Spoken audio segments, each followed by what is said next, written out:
divide the people, split them into quarreling factions, fighting among themselves rather than their common enemy. This is the comrades' first rule for the conquest of any country, for well do they know from long experience that the nation so divided and weakened can be easily conquered from within. The communists disdain to conceal their views and aims. They openly declare that their ends can only be attained by the forcible overthrow of all existing social conditions. The most powerful enemy can be conquered only by exerting the utmost effort and by thoroughly, carefully, attentively, and skillfully taking advantage of even the smallest rift, of every antagonism of interest among the various groups or types within the various countries. With phase one, that of dividing the population, completed, the revolutionists were ready to move into phase two of the communist blueprint for takeover. Create the appearance of popular support. In every country now part of the Red Slave Empire, the actual number of Communist Party members at the time of takeover has been less than 1% of the total population. As Lenin phrased it, communism must be built with non-communist hands. By cleverly beguiling thousands of well-intentioned people into unwittingly supporting the revolutionary program, the dedicated 1% can trick the 99% into surrendering their birthright. This they do by hiding the true communist objectives behind appealing slogans and pretended humanitarian goals. As Stalin explained, the revolutionary accepts reform in order to use it as a cover for his illegal work. After the communists have found some issue or point of difference upon which they can divide the people, get them fighting among themselves rather than their common enemy, the next step is to create the appearance of popular support for the communists' war of national liberation. They have been devastatingly successful thus far. Yet in one country after another, there have been alert, informed individuals who saw the signs, recognized the patterns of conquest, and raised their voices to warn the people. Against just such a contingency, the communists developed the third phase of their blueprint for world domination: neutralize the opposition. We can and must write in a language which sows among the masses hate, revulsion, and scorn toward those who disagree with us.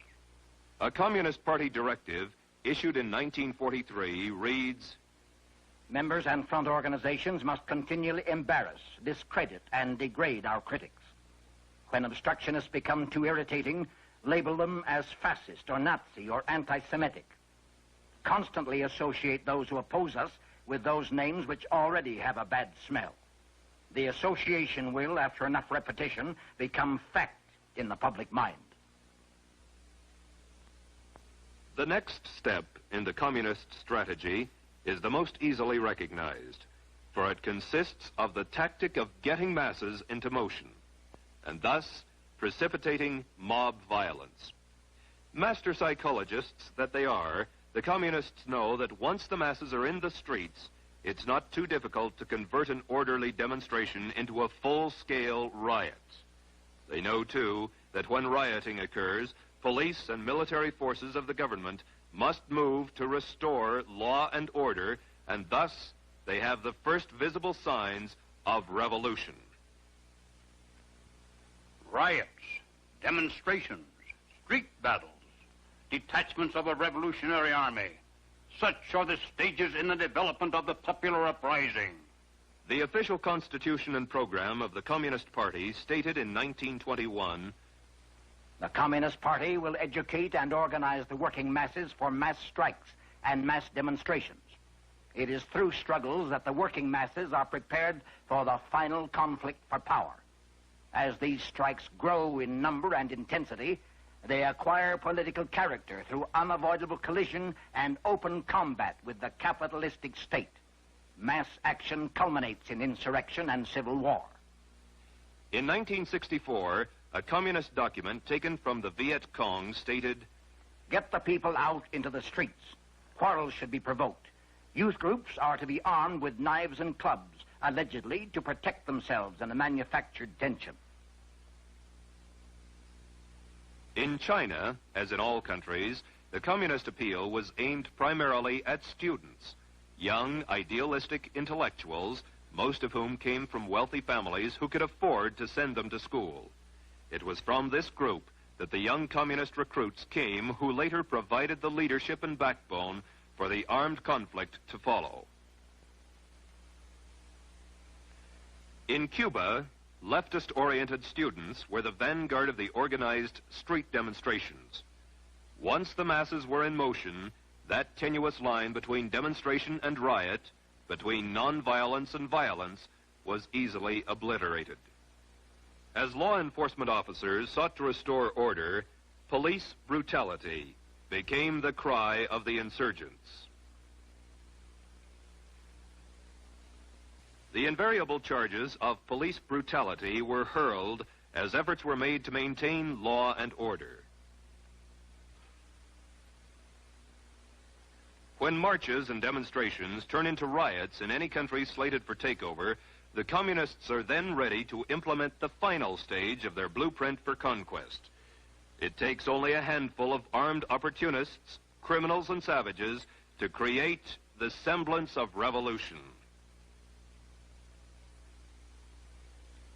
Only insurrection can guarantee the victory of the revolution.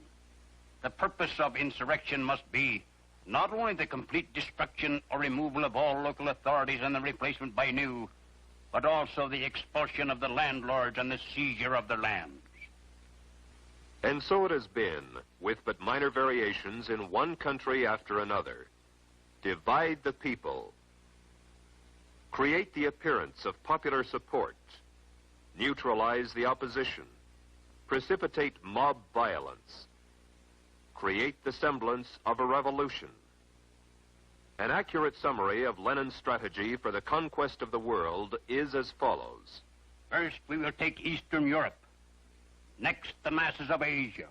Then we shall encircle the last bastion of capitalism, the United States of America. We will not have to attack. It will fall like overripe fruit into our hands.